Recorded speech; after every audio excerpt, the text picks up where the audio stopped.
Is biomagnetism safe during pregnancy? And the answer is absolutely. What does biomagnetism do for the body? Well, it supports optimal energy levels. It supports optimal body function. So yes, if you're pregnant, shouldn't you want to have optimal body function? And the answer is yes. So therefore, it is beneficial during pregnancy for both mother and baby. But what you do not want to do is you don't want to say, well, let me get a pair of magnets like this and place it on my uterus with the idea that you're actually going to make your baby grow healthier and stronger. We don't want to do this because if you do put a magnet side by side this way and you place them on the uterus, you can change the energy levels of the uterus and then cause an abortion. So those are things that you don't want to do.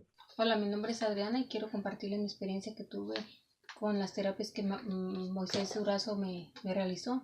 Cuando estaba embarazada de mi primer bebé, uno de los ultrasonidos decía que mi bebé venía con espina bífida, pero como yo conocía a Moisés desde tiempo atrás, luego fuimos para que me realizara terapias de biomagnetismo y gracias a Dios y gracias al biomagnetismo de Moisés, él pudo corregir algunos de los problemas que traía el bebé. Y aunque el segundo ultrasonido me aseguraron también que mi bebé venía con síndrome de Down, Moisés Durazo con el biomagnetismo pudo corregir algunos de los problemas que el bebé traía.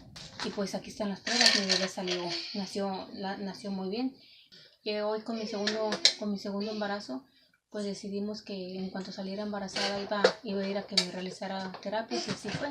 Y mire, aquí está la prueba que mi bebé salió bien, gracias a Dios y gracias al biomagnetismo.